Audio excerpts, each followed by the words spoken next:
My name is Kim Dooley. My coalition is the Substance Abuse Prevention Coalition of Warren County. Our problem of practice is underage drinking among 8th to 10th grade males and females. Well, this section of the needs assessment has been most helpful, and I think will take us into the future, just knowing that we now know how to do a needs assessment from beginning to end. I'd say that what we learned from the needs assessment was that it's so important to get community input around a problem of practice without just assuming what the local conditions are. So without doing a needs assessment, you don't know the true local conditions. So I'd say that's what we'll take into the future. I'd say the most beneficial thing of the needs assessment was the qualitative data.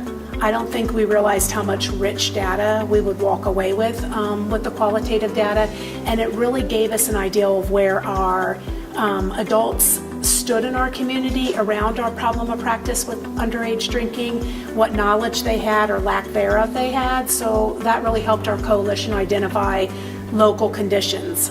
So that's how we benefited the most.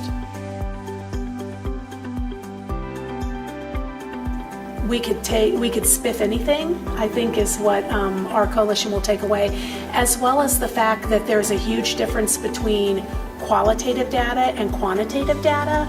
Quantitative really just is more straightforward and number oriented, and qualitative data to us, we learned, it just involves a lot more of theories or common themes. So we'll take that away and hopefully learn from that. This part of the needs assessment process took me out of my comfort zone because of the qualitative data. I'd never done qualitative data before, so just really having to analyze it and learn how to work with it was a challenge. So the tools that I used to overcome the obstacles with the qualitative data were the webinars.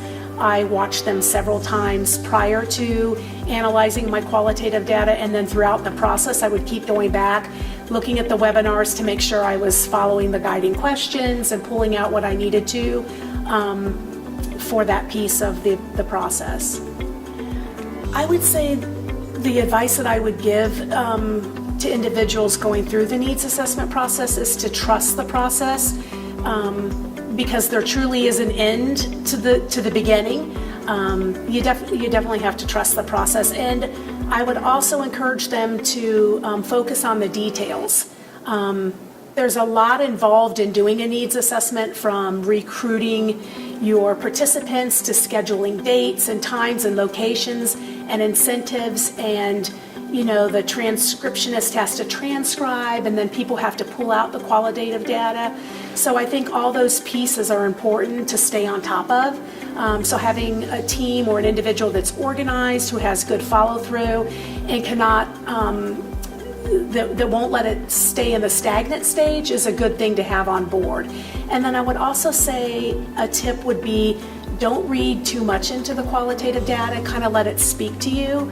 Don't overanalyze it. And then you'll get the true local conditions out of that. I would say some hints or tips that I wish I had known prior to completing this section were the amount of details involved in doing a needs assessment. Once again, scheduling, recruiting your participants, booking locations, times, etc. Would have been nice to know ahead of time. One thing that we took away that we learned was to definitely have a backup plan, because when this needs assessment project was assigned, it was during a period during the year where we had holidays and inclement weather in Ohio. So we really had to have backup dates just in case a group session would get canceled due to weather. We would have backup dates for the parents to participate in, so that we weren't left hanging with the deadlines and not completed focus groups.